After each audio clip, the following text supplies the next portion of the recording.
Okay, first of all, hi everyone, welcome to our first in our series of talks on how the Knesset works. My name is Deborah Finkelstein. I'm Director of Operations at YAD L'OLIM. I've been here since the beginning of our organization, just over a year now, and I'm welcoming you all here this evening to hear what our founder Dov has to say. Rabbi Dov Lipman was a member of the 19th Knesset, and he is now our founder and CEO of YAD L'OLIM, inception of a great charity aiming to assist all those new immigrants and old immigrants to Israel. We have, in a few weeks' time, will be another session, which the title of it is Behind the Scenes in the Knesset, the Internal Challenges and Crises Facing the Current Government. We really hope you will all sign up, and information will be sent out shortly. And again, if you have any questions during the session, please put them in the Q&A and we will get to you at the end. I will now pass you over to Dov. Thank you so much, Deborah. It's wonderful to be with everyone. And by the way, all of you who have been emailing YAD L'OLIM for assistance and guidance, you just met Deborah, who has been probably speaking and communicating with most of you and has helped thousands upon thousands, certainly during Corona and beyond. I want to begin by wishing everyone a happy Yom Yerushalayim. It's a really special day here in Israel and hopefully for all of you all around the world, as we celebrate this unbelievable day where, in this miraculous fashion, in the Six-Day War in June 1967, out of nowhere, Yerushalayim was reunited. We gained access to the Kotel and to other holy places. And right now, as we're speaking, there's dancing going on in the streets of Yerushalayim as people are making their way to the Kotel for dancing tonight. And I just want all of you just to take a moment and just to ask yourselves, what would your ancestors have given up for the opportunity to breathe the air of Yerushalayim for 5 minutes? Just give me 5 minutes in Yerushalayim, our great, great, great grandparents. And here we are, we have Jerusalem. It's ours for us to enjoy and to gain from and to grow through. And it's certainly a wonderful day for us to have this conversation about the Knesset, the Israeli parliament, which is located obviously in Jerusalem.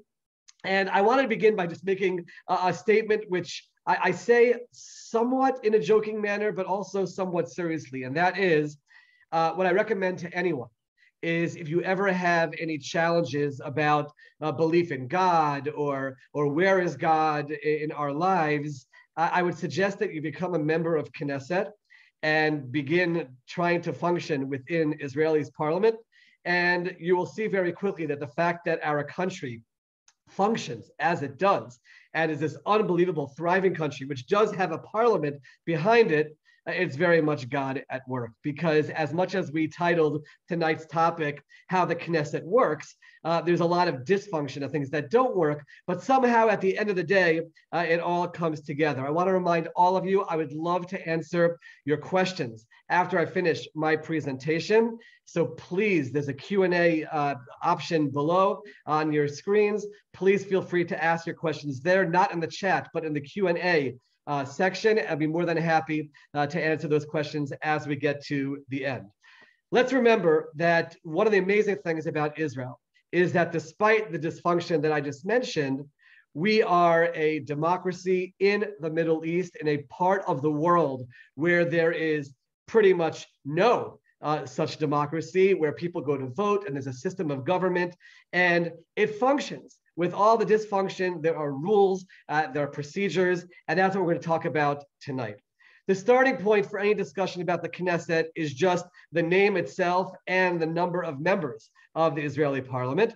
So the Knesset gets its name. We in Israel always want to connect ourselves not to a story that's just 74 years old and not just a story that's 120 years old since Herzl, but we go back thousands of years in this land. And when Ezra led the Jewish people to the building of the Second Temple, the Second Commonwealth, there was a body of leaders called the Ancient Knesset Hagdola, the men of the Great Assembly. So we name our parliament Knesset based on that, the gathering of the leaders. And because Ezra's body of leaders had 120 members, That's why our Knesset has 120 members of the parliament. That was the case when the country first started over 70 years ago. And despite growth in population and all kinds of changes, we keep to that number because we want to connect to that ancient past. Our body of leaders is 120 based on the Anshe Knesset Hagdola. Remember that in Israel, there aren't regions where you have members of Knesset representing a certain region. The members of Knesset do not have constituents who they are representing, but it is all national lists. So when we go to elections, every single party, and there are more than 40 that generally run in the elections, they make a list of their members of Knesset. By the way, most of the parties, or certainly the major parties, make a list of 120 names, as they very optimistically plan their complete and total takeover of the Knesset, which obviously never happens. We've never even had a majority in one party, but it's not based on regions. Nobody represents the Jerusalem area or the Tel Aviv area, or I live in the Beit Shemesh area. And I'll get to that in a moment. That's something which I certainly would hope to see change in Israel's system, but it's all national lists. So we go to elections, the parties make a list of their candidates, and based on the results of those elections, whatever percentage of the vote they received, that's how many people on their list get into the Knesset. At the moment, if you wanted to start a party and you want to try to run for Knesset, just know that you have to get 3.25% of the vote in order to get into the Knesset. That's about 4 seats. It's very hard to do. It's somewhere between 150 and 200,000 votes. Certainly a very, very difficult challenge. And if you get below that amount, then all those votes are lost. They're not given to any other parties, any kind of deals. They just become part of the pool of the parties that received the 3.25%, the minimum of those 4 seats. And you'll always hear election time, people talking about what's called in Hebrew, the achuz hachasima, the percentage to close yourself off from getting into the Knesset. We just had polls recently which showed a few of the parties in today's Knesset that are teetering around that 3.25%. And that's where you start seeing maybe parties joining together because they want to get in to the Knesset and reach that minimum of the 3.25%. Once the election is over, what do we have? We have 120 members of Knesset. We don't have a government. We don't have a prime minister. You just have those 120 people who are democratically elected by the people into the Knesset. At that point, there's a process that begins of trying to form a government. I don't want to spend too much time tonight on that. I'll just mention that certainly the parties all go to the president's house. I was blessed to be part of that amazing process, sitting with the president, and you make your recommendation who you think should form a government. The president, one of his 2 responsibilities, president of Israel, is to choose who should try to form a government. He gives the mandate to that leader of a party, and they try to put together a group of parties to reach a minimum of 61 seats to have a majority in the Knesset. We just had a situation in Israel where we had a government that was just 61 seats that formed the government. And basically what that person does is he gives out responsibilities. He gives out ministries to the other parties and tries to convince them to join with him. I don't want to focus tonight on the government side. I really want to focus on the Knesset side. Part of that wheeling and dealing and forming a government is the choosing of a speaker of the Knesset, which the Knesset will vote on. That majority that person has brought together to become prime minister will vote to have the speaker of the Knesset. It's a very important role in the Knesset because that person essentially sets the tone for the Knesset. The current speaker of the Knesset is Miki Levy from the YAD party. His past, he was a former chief of police in Yerushalayim. And then actually when I was elected into the Knesset with YAD, he entered at that time and he was the deputy minister of the finance ministry. And now he's the speaker of the Knesset. Part of that, they also choose the Presidium of the Knesset. This is a part of the Knesset that many people don't know anything about. The Presidium is made up of members of the coalition and the opposition, and they're the ones who decide what the agenda is going to be in the Knesset committees, and even what laws at times they get involved in, what laws go to the Knesset floor. There's always a majority for the coalition in that presidium, but the opposition does have members of that as well. So just keep that in mind. The Knesset Presidium, that's made up of the deputy speakers of the Knesset. You have the speaker, and then he has his deputies, could be as many as 9 deputies of Knesset at times, and they're the ones who make up the presidium. They rotate in terms of overseeing the Knesset sessions, and that is the way the Knesset is run by that presidium, led by the speaker. Aside from that, you obviously have the coalition and the opposition. I'm going to try to do something right now, and if I fail in technology, you'll just accept my apology. Let me just go to this right now and see if I can find. I wanted to just show you a picture of the Knesset. Let me see if I can find it here. Okay, I don't see it right now, so I'm going to stop the share. Basically, if you look at the Knesset, you will see the speaker, whoever's going to speak, speaks actually to the right of the speaker's chair. And that's actually very difficult for members of the coalition, because if you look at the room is actually set up as a menorah. You have the government table in the middle, and then you have all the other seats around it. If you're facing the front of the room, to the right, you have the coalition, and to the left, you have the opposition. And I don't know who came up with this idea, but whoever is speaking actually speaks towards the side of the opposition. So if you've seen the Knesset in action, you know there's a lot of heckling that goes on and screaming that goes on, especially from the opposition to the coalition. And you basically have to stand there in the face of the fire as you're standing so close to the opposition as they're screaming at you. The middle table is the government table with the prime minister in the middle.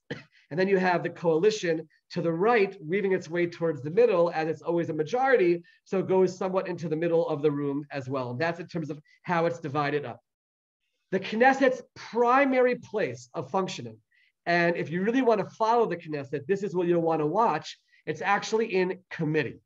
The Knesset is divided into many committees. There are approximately 13 standing committees in the Knesset. That's where most of the work takes place. What are those committees? They are the Finance Committee, which oversees all of the spending that the government's going to make, because the Knesset is an overseer of what's happening in the government. It's the legislative branch overseeing the executive branch, which is made up of members of the Knesset as well. The Economic Affairs Committee, the Foreign Affairs and Defense Committee, those are certainly major ones. And it goes down the list: education, culture, and sport, labor and welfare. I'm not going to go through the entire list of the committees. You can go to the Knesset website and see what all of them are. There are standing committees.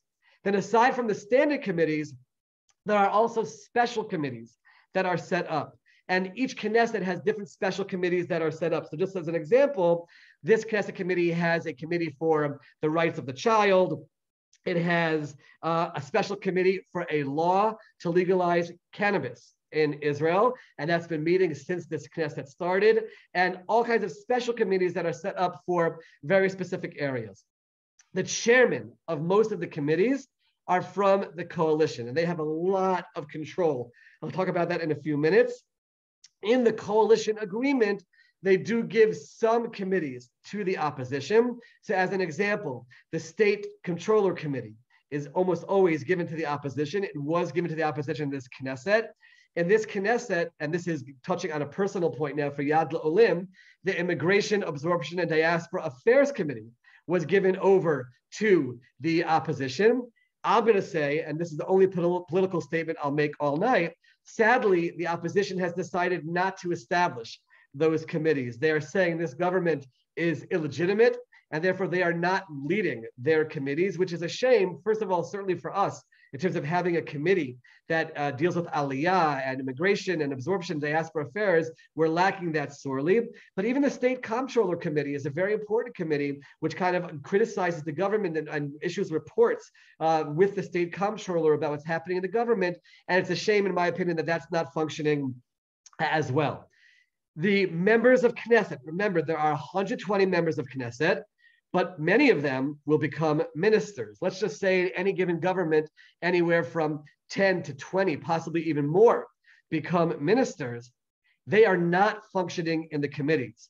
So you're actually dealing with under 100 members of Knesset in every single Knesset that are dealing with all of these committees. That means that the average member of Knesset is a member of at least 4 committees at one time. And I'm going to get to the Knesset schedule in a moment, and you're going to see that it's very, very difficult. You run from one committee to another. I was a member of 3 committees. I was a member of the Knesset House Committee, which decides everything about the procedures in the Knesset. I was a member of the Immigration, Absorption, and Diaspora Affairs Committee, which was very close to my heart, which was functioning while I was in the Knesset. I was a delegate. I was I took over for times for our party's member in the special committee for the law about the draft of the Haredim. That was actually where I spent almost all of my time in committee. And then I was also promoted at a certain point to be a member of the Finance Committee. These committees meet almost every single day, and you're just running from one committee to another. I'm going to just give you a behind-the-scenes look. There are times that you're called to run to a certain committee. You run into the room, and a member of the party staff tells you, this is what the vote is about. You sit down. Who's in favor? You raise your hand, and you run back to your other committee. And you literally spend your time running from committee to committee. It's not the most efficient way.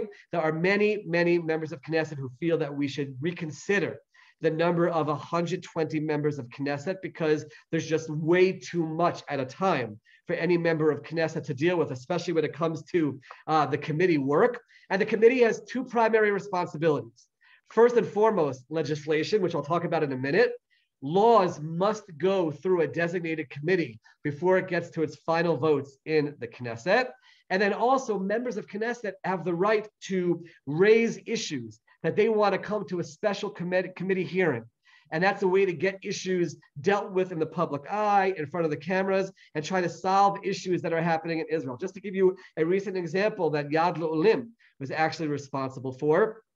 So we received messages from well over 100 families in Israel who made Aliyah over the last 2 years during Corona. And their children, because there wasn't school and school was often on Zoom, they didn't have the full amount of ulpan, of the Hebrew studies that are usually given to Olim, and their children are suffering as a result of that. So they asked us to try to help with that. So we've met with members of Knesset and we asked for there to be a special Knesset hearing about this issue. And a member of Knesset named Yom Tov Kalfam from Yamina proposed it to the Knesset Presidium. It was allowed. Long story why the hearing didn't happen, but hopefully it's going to happen in the coming weeks. That's taking an issue which we want to get the education ministry to address. So a member of Knesset proposes it as a diyun mahir, as a speedy, quick hearing, and then hopefully it's allowed and it goes to the committee to deal with it. By the way, that had to be done, obviously, in the education committee. That's where we want it to be done. You work with the chairman of the committee. The chairman of the committees have tremendous power. They can decide what sessions they want to have and when, and therefore you always have to work with the chair people of the committees to make sure that those hearings take place. That gives you a sense of how the committees work, and I'll get to the legislation now as well. The process to pass a law in the Knesset is very, very long and very, very difficult. How does it work? It starts out, you have an idea, or maybe people have met with you and they've given you an idea, and you sit with your staff, and the law has to be written. You work with people who know how to write laws, and the law is put together, written in the language the law is supposed to be. Then you walk around the Knesset and you try to get other members of Knesset to try to co-sponsor or join you in proposing this law. So you literally have a piece of paper where there's a place for signature, and you get other members of Knesset to sign on. The more you have on there, the better the chance the law has of actually getting to a vote. The law is then placed on what's called the shulchan, the table of the secretary of the Knesset. It gets an official number, and then it begins the process.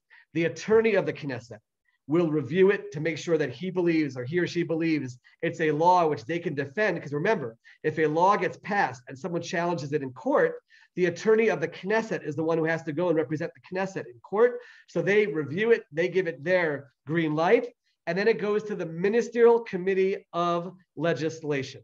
The Ministerial Committee of Legislation is a group of ministers from obviously the coalition. and you have to get a basic majority of ministers to support your law to say, we allow it to go to a vote in the Knesset. So there is significant lobbying that goes on. You sit, you meet with the ministers, you meet with their staffs to try to make sure that when your law gets to the Ministerial Committee of Legislation on a Sunday, by the way, the Minister of Justice is the one who oversees that committee, then you'll hopefully get that majority. You want that majority to happen, it goes to the Knesset for what's called a Kriyat Shromit, an initial reading on the Knesset floor. You have the right to go up and present your law, and your goal is to get a majority of members of Knesset to support it. It's very exciting when you get that majority, but oh my, are you far from the law being passed? The law then gets set to committee. Generally, there's a committee that's been established beforehand, but other members of Knesset can shout out, we wanted to go to a different committee. We prefer this chairman. And then it has to go to the Knesset House Committee to decide which committee it will go to. It goes to that committee. You then have to work with the chairman of that committee to make sure that he or she will bring it to the committee in a timely fashion. Hopefully they bring it and it goes through a reading, it goes through deliberations. They might make changes to your law in the committee. It gets voted out of committee and goes back to the Knesset floor for what's called a Kriyah Rishonah, a first reading. The chairman of the committee generally presents it there. It has to pass its first reading. Assuming it passes its first reading, it sounds very exciting. It's passed, again, a second time on the Knesset floor. But guess what? It goes back to committee again, where there's an opportunity to make more changes to the law. Again, you have to work with the chairperson of the committee. Gets to a final reading in the committee. It's voted in how they want it to go to the Knesset floor. And then it goes to the Knesset floor for its second and third reading, which happen consecutively. And then it actually becomes a part of the law books in Israel. It's an actually incredible moment when they say this law will now enter the book of laws of Israel. And then obviously you have to make sure that there's oversight to make sure that it actually happens. Just to give I could give you stories for hours about laws that I worked on. I know we don't have time for that, but just to give you a sense of some of the complications that could come into play. So one of the issues that I dealt with in the Knesset was the issue of agunot, women whose husbands have refused to give them a divorce. And as a result, they're not able to get remarried based on the laws, religious laws, and the laws and how it works in Israel. And Israel has mechanisms to try to deal with men who refuse to give their wives a divorce. And there are actually, when I was in the Knesset, there were over 10 men who were in prison because they were having these disputes. They refused to give their wives a divorce. And there's a reason why I'm telling this specific story. So I worked with the chief rabbi of Israel to write legislation that says that you cannot be. So these men, they're in prison and they're in what's called the religious section of the Israeli prison, where they have opportunity to spend all day basically studying in religious texts. And the argument was these people have no reason, there's no pressure on them to give their wives a divorce. So we decided that we're going to write a law saying that these people cannot be in the religious section of the prison. They are not religious people if they're not following the rabbinic rulings, and therefore they have to be in the regular section of the jail. And the assumption was that could pressure them to then give their wives the religious divorce. The chief rabbi actually said to me, add one dimension to this law. He said, add that they can't have the extra special kosher, it's called mahadrin food, while they're in prison for this reason. He said to me, there are a few guys who the next day will give their wives a divorce. So I said, okay. So we wrote this law, and I think for sure, obviously, everyone in the Knesset will support it. Even the religious parties all supported it. They want these people to follow the rabbinic rulings that they have to give their wives this divorce. And you cannot imagine the obstacles in the way. The first obstacle was the attorney of the Knesset, who said that he had issues with saying that people couldn't be in the section that they wanted to be religiously. But I convinced him otherwise. It moved on to the Ministerial Committee of Legislation. And there, I was shocked, but the secular ministers, including ministers from my party, had an issue with the fact that we were depriving the people of the food that they wanted. Just imagine this for a moment. You have secular ministers in the state of Israel defending the right for people who are refusing the right the wives get a divorce to have the special kosher food that they wanted to have. So we had to negotiate, remove certain parts of the law. It just gives you one example of how along the way you think something's going to sail through and there are actually challenges along the way. I'll give you another example of a law which we were trying to pass.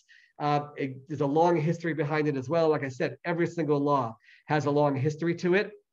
I apologize to anyone who's watching who enjoys the delicacy I'm going to talk about right now. But there's a delicacy that people enjoy called foie gras, fattened goose liver. I do not want to go into the whole story about the procedure. Israel had already banned the production of foie gras in Israel. By the way, both on the secular side and the religious side, there was agreement that people can enjoy their food and should enjoy delicious food, but we shouldn't torture animals in the process. And they asked me to lead the way to pass legislation that bans the import of foie gras into Israel. Went around the Knesset, every single person, all the different groups supported it. On the secular side, on the religious side, the Arabs, the Jews, everyone supported it. And I'm like, great, this is gonna sail through. It actually goes to the attorney, he's fine with it. It goes to the Ministerial Committee of Legislation and he's fine with it. It goes to the Knesset floor. I got up, I stood, I presented it. I talked about the Jewish value of not causing animals unnecessary suffering. The Knesset votes for it. It's gonna go to committee. Everything is wonderful. And then I won't get into all the details, but there was a country that Israel has a relationship with, which their #1 export is foie gras. And they actually contacted ministers in our government, and they actually said, "We have a problem with a guy in the Knesset named Lipman." It's like, what could Dov Lipman be doing? That's an international issue. And they said this law about the foie gras, and I had to actually agree to, because of some issues that we were dealing with those countries, which were far more important, battling anti-Semitism and other issues, we had to agree to push this law to the side. That's an example of a law which we meant so well. I wanted to do something really positive, but because of international relations, out of nowhere, we have to stop the law while it was in committee. I'll go to one other legislation. By the way, you might hear fireworks in the background. This must be because of Yom Yerushalayim. So if you hear it, don't get nervous. Happy Yom Yerushalayim, everybody. You can just be part of Israel now and hear the fireworks in the background. One law which did pass. And when I talk about this, I usually lose the support of 50% of the people who are listening to me, but I'll present it anyway. I grew up in Montgomery County, Maryland, where many, many years ago, I think close to 20 years ago, they passed what's called plastic bag legislation to help the environment, to help people reduce the amount of plastic bags that were being used. And they started charging people for plastic bags. So sure enough, I travel around Israel and me and my staff are talking about this and what a beautiful country we have, but there are plastic bags everywhere. So we decided to try to bring this legislation to the Knesset. There was a lot of education along the way, showing the members of Knesset the damage that happens to the environment because these bags don't decompose. They just give off toxins into the air. And actually what happened was the government minister, the minister of the environment, took the law as a government law, and that enabled it to move through a lot more quickly. And sure enough, it became the law. The first year, we anticipated a 40% reduction in plastic bag use in Israel, and there was actually a 75% reduction in plastic bag use. So hopefully we're helping the environment and trying to keep Israel a better place. And that's an example where it didn't even go through all the levels of committee through me as a member of Knesset, but the minister took it, and because it was a government law, was able to push it through much more quickly.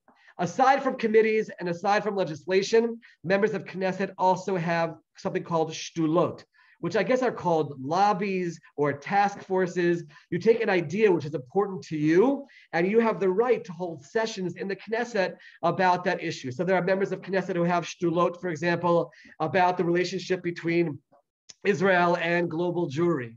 I had a task force about the integration of the ultra-Orthodox into the workforce. You choose one or two issues that you are very passionate about.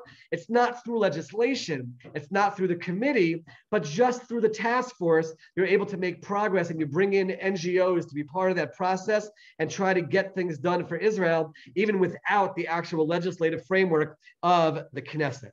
The Knesset schedule is as follows. The Knesset plenary officially meets on Monday, Tuesday, and Wednesday. That's when they're in session. Get ready for this one.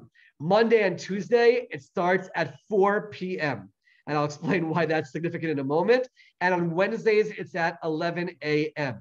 Basically, all day, Monday and Tuesday, that's when the committees are meeting. That's when they're going through legislation, trying to decide where things are in terms of the legislative process, and also those quick hearings that we were talking about various issues. On Mondays, all the factions of the Knesset sit together and plan out everything they're going to talk about for the whole week. You'll have the chair of each of the factions talking to the media at that time. Monday is generally the day for government legislation to go through. Tuesday is more a day for people to talk about various issues, points of order that they want to raise. And Wednesday is the day for private member legislation starting at 11 o'clock. The government legislation, especially on Mondays at 4 o'clock. The opposition, when they are strong and they are fighting against it, they can filibuster sometimes and make things very, very difficult. And that's when you have sessions that literally go till 1 in the morning, 2 in the morning, 3 in the morning, 5 in the morning. You have situations where we as members of Knesset sleep in your Knesset office on your couch. For people who live, I think it's beyond 40 minutes away from Jerusalem, the Knesset on those nights will provide them with an option of a hotel room so that they don't have to go through driving home over 40 minutes plus and then coming back early the next morning. You literally can see committee hearings at 9 o'clock in the morning and people are walking in red-eyed, just have slept a few hours because the opposition put up a good fight and the plenary went for so long. Sunday is a day where some members of Knesset are there. I actually held open hours for English speakers who came and met with me, Olim, about the various issues during that time. It's also a day to travel around Israel, see what the needs are. Thursday as well. So you actually can look, by the way, on the Knesset website. You can look to see which members of Knesset are there. There's full transparency. You walk in as a member of Knesset in the morning, you check in with the guard, your face lights up on screens throughout the Knesset and also on the Knesset website. So I could be walking down the hallway and get a call from my mom saying, why aren't you at work today? I see that you're not there. So there's someone watching you, but you can always have that transparency and see who is there. The Knesset committees, by the way, are all broadcast. They're on channel 99. You can also just type in Knesset Live on Google, and you can see a lot of things that are happening in the Knesset as well. That gives you a sense for the daily schedule. There are 2 recesses. One recess is in the spring around the time of Pesach, around Passover, and there's a summer recess, which is actually quite long, which goes from the end of the summer till after the holidays in the fall. During that time, ideally, members of Knesset will be using that time to travel around the world, doing things for Israel. Everyone does what it, but there's also committees, by the way, that are meeting during that time. Certainly the Finance Committee, the Foreign Affairs and Defense Committee, they are meeting during those times as well. I should mention in the Knesset schedule, one of the benefits for me as someone who is religiously observant is that there is a synagogue in the Knesset. So if I had an early morning time, I could do my morning services there. There were options for afternoon services at 12:30, 1:30, 2:30. You could put it into your schedule. The Knesset has a gymnasium that the members of Knesset are able to use and fit into their schedules as well. It's actually an interesting time when you see other members. I'll never forget one time I was going to the gym and I noticed many security people around. And sure enough, there was the Prime Minister of Israel pumping iron and getting a little workout in, getting a little of the anxiety and the stress of the job out. So you have that. And then you also have the Knesset cafeteria. And now I'll give you a secret, but many of you might have figured out on your own. A lot of the work that happens in the Knesset happens in the cafeteria. There's a dairy cafeteria, which is more open to the public. And then there are 2 other cafeterias, one for the public and one just for members of Knesset and the ministers and their staffs. And that's where so much work takes place.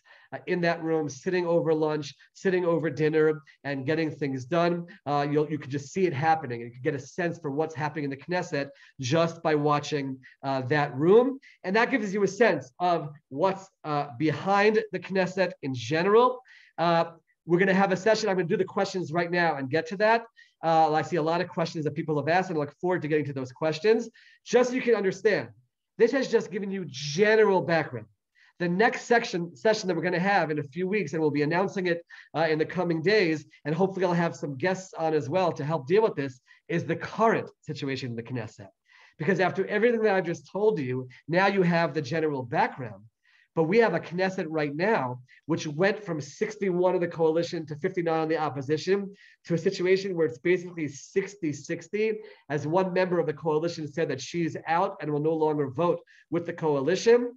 And things are very, very tenuous. So the next session will be about the current political situation. And hopefully that will set things up as we might be heading towards elections, and we'll see exactly what the situation is, and you'll have a better idea of how it works. By the way, before elections, we will also have many sessions prepping you, completely apolitical, but giving you a sense of what the various parties are, who the candidates are, so you can make your choice as you exercise your democratic right to vote for the members of Knesset. So I'm going to go to some of the questions right now. Question number one, how does one go about proposing a change in the law or a new law? By the way, this was asked by Amy Rappaport. There are many, many people, Amy, who actually make changes to laws, meaning it's not a brand new law, but a lot of the laws, you don't want to create a brand new law, but they're addendums to law that exist. And I've given you a sense for how that process generally works. To avoid wasted votes, could you institute ranked choice?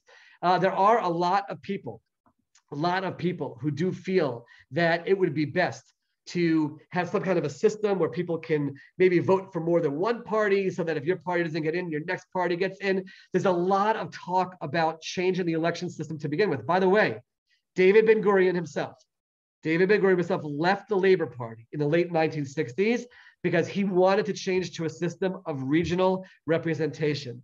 He said, we established this form of government in an emergency situation, a brand new state under dire circumstances, and we just grabbed what we could from European parliament systems. And we didn't have regions because the population didn't justify it. And now it does. And he tried to do that, and his party rejected it, and he actually left his party over it.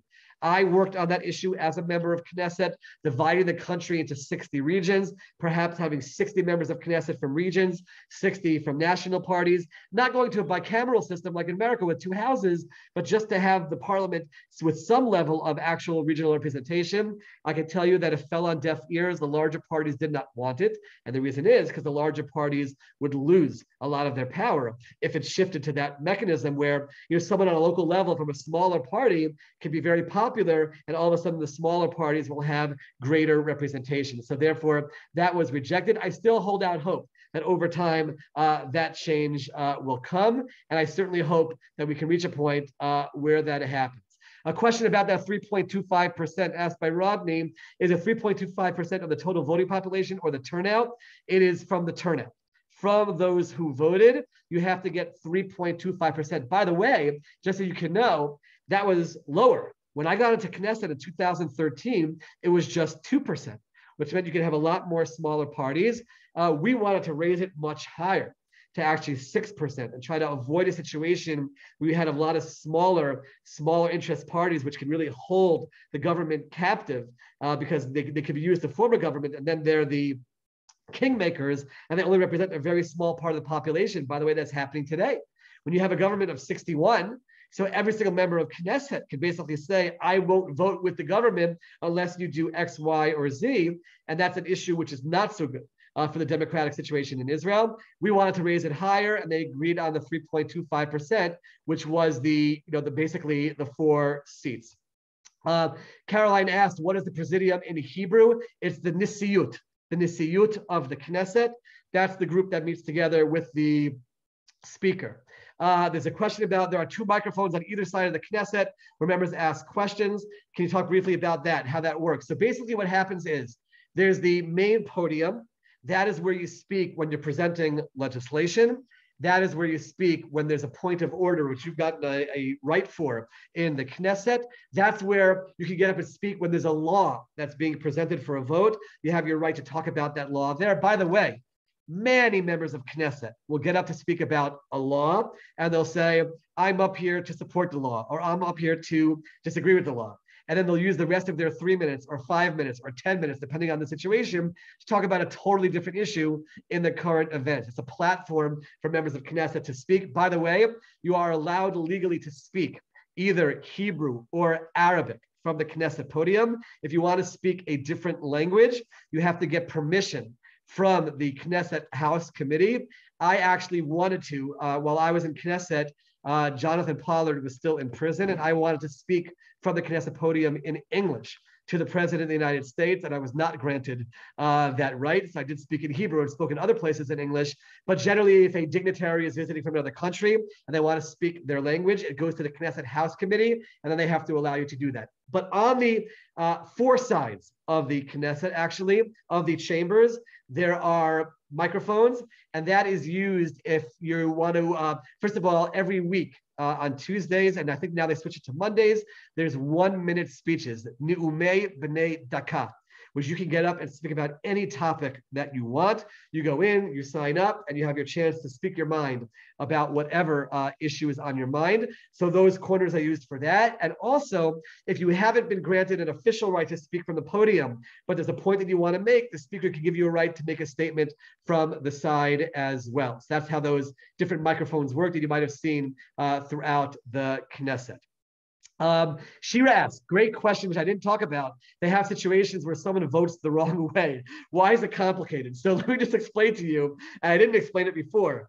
In front, every single member of Knesset has their seat. That's the place that you sit, and you can only vote from that place. You cannot vote from another seat. Your name is officially recorded there, and that's where you vote.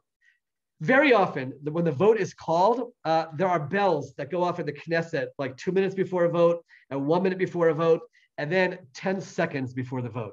And for some reason, a lot of members, I did not like doing this, but a lot of members wait for the 10-second mark to start running to their seat. And you literally see insanity in front of you, people running into the room, bumping into each other, jumping over chairs, trying to get to their seat to vote, literally like reaching, trying to vote. And sometimes in that hurry, in that bus, you can actually have someone either voting in the wrong seat, which is a much bigger controversy, because that's illegal, or you can have somebody voting the wrong way. Why? Because in front of you, you have four options. You have ba'ad, which is to vote in favor. You have neged, which is to vote against. You have nimna, which means I abstain, or you have nocheach, which means I'm present. Didn't really see people who voted nocheach, I'm present. You definitely had people who abstained, but it's very, very confusing sometimes. What are you supposed to vote? Because what happens is you have the whip on the coalition side. Let's say it's a coalition law. So the whip is yelling out, ba'ad, ba'ad, ba'ad. And now on the opposition side, the whip is saying, neged, neged, neged. And you're just hearing all of this. And if you're not focused, and if you're running in the last second, you can actually vote the wrong thing and press neged instead of ba'ad. They're one on top of the other. You are allowed to immediately notify the speaker, the chair of the session, that you voted incorrectly. Or if you missed a vote, sometimes they will allow you to add your vote to the log. And then what happens is there's this countdown. It's very dramatic. And all of a sudden the results appear on screens throughout the chambers, and it shows how many were in favor, how many were against. There are times that the opposition or the coalition might ask for what's called hatzba'a shemit, which is by name, by roll call. There's only a certain amount of times they're allowed to ask for that. That's very often when they want to kind of shame people into voting one way or another. And then they go in alphabetical order through the Knesset. They call out your name and you say ba'ad, or you say neged, or you could say nimna, you could say you abstain. There are also times that maybe you don't want to vote either way. You also don't want to outwardly say you abstain, and you're just not there. You have to get permission from the whip of either the coalition or the opposition that you don't have to be there. They know that it's not going to make a difference in the vote. And there are times that if there's a vote that you don't want to vote either way, you are allowed to abstain from that as well. So that gives you a sense just of why people could possibly make mistakes while they are voting. Amy also asked, are there plans for the Ministry of Aliyah to come into existence? What can we do? The Ministry of Aliyah does exist. We have a wonderful partner there, a good friend named Penina Tamanushata, who's the minister. She's from the Blue and White Party. She's an immigrant from Ethiopia, doing a wonderful job there. And we in YAD L'OLIM work very well together with her. The committee doesn't exist, and sadly, the opposition has resisted all of the efforts that we've made for the committee to exist. What we did succeed in getting done is there is a subcommittee, and YAD L'OLIM was very involved in this effort. There's now a subcommittee in the Law and Constitution Committee that deals with the Chok HaShvut, because it's a law, the law of return, and we're going to try to use that subcommittee to get issues dealt with that have to deal with aliyah, with immigration and absorption, and also, to some degree, diaspora affairs. Jeremy asked how the ministers elected from the Knesset members. They're not elected. That's part of the wheeling and dealing, negotiations for the government to be formed. A party will say to the projected prime minister, I will join your party, your government, I'm sorry, if you give us the following ministries. And that's how all those negotiations happen. When people ever say, if they're in favor of something that I'm saying, we hope you're prime minister one day, I often say to them, that's not a position that I want to have, and largely because of the holding together of the coalition. So Kenny said the plastic bag issue seems important. Israel's reduced it. Oh, it exists. Basically, we made an exception for some of the smaller supermarkets and areas, and that's why you might not see it in all the stores that you go to. Son of Anonymous asked about non-native Hebrew speaking MK. How did that work? Okay, how did I deal with Hebrew? So I'll let you in on another secret over here. And these questions are fantastic, by the way. The Hebrew was my number one fear going to the Knesset. I was so afraid. I had basic Hebrew, but to function on that level, I couldn't imagine. So the Knesset gives every single member of Knesset a budget to learn a second language. Most members of Knesset use it for English. Some use it for Arabic. Some use it for Russian. And I made history. I was the first sitting member of Knesset to use the budget for Hebrew. I'm not ashamed to say it. And I had this wonderful instructor, Nadav, who worked me very hard. I had homework all the time. And I want to tell all of you, especially those of you who don't live in Israel, but even those of you who live in Israel, Hebrew should not be your obstacle of becoming part of what's happening in Israel. I'm not a genius of any kind. I worked very hard, that I will tell you. And every one of you can get your Hebrew to the point it needs to be. My Hebrew is still not the level of my English, but I'm able to speak Hebrew without a fear of making any kind of a serious mistake. I want to give a special thank you to one of my assistants, Benji, who certainly worked very hard with me in terms of the Hebrew and helped me with my speeches. It got me to the point where I felt comfortable speaking. James asked, what power does the speaker have over the Presidium? Tremendous power. The speaker comes from the coalition, usually from the prime minister. In this case, it's from the foreign minister and the alternate prime minister. And they do have tremendous power. And the members of the Presidium certainly want to please the speaker. So the speaker of the Knesset absolutely has tremendous power. Just a few other questions that are mentioned. Does the Knesset have rules regarding how they address other members and what they are allowed to do, lying, etc.? There are not many rules in terms of how they speak to one another. Very sadly, it was very difficult for me sometimes to see some of the language that was used. It's a very, European style of parliament where there's a lot of yelling and screaming and interrupting. I'll actually come back to that in a moment with another question that I saw. So there are no official rules. However, there are times that words are used, insults that are used, certain terminologies that are used where the speaker will say immediately, we are demanding of you to retract what you just said and to apologize. That does happen. And if they don't apologize, they face the ethics committee, which can actually put sanctions on members of Knesset. Very sadly, the current Knesset doesn't have an ethics committee. The ethics committee is run by the opposition, and now there is no ethics committee, so there are no sanctions being put on members of Knesset. But they do very often say you must apologize immediately, and you do have a general sense that there are certain lines that shouldn't be crossed. But again, there are all kinds of crazy things that happen. Years ago, before I was in Knesset, the opposition from, I believe, the Kadima party, they started spraying air freshener in the room. That's illegal. And all those members are, sent out for the rest of that session.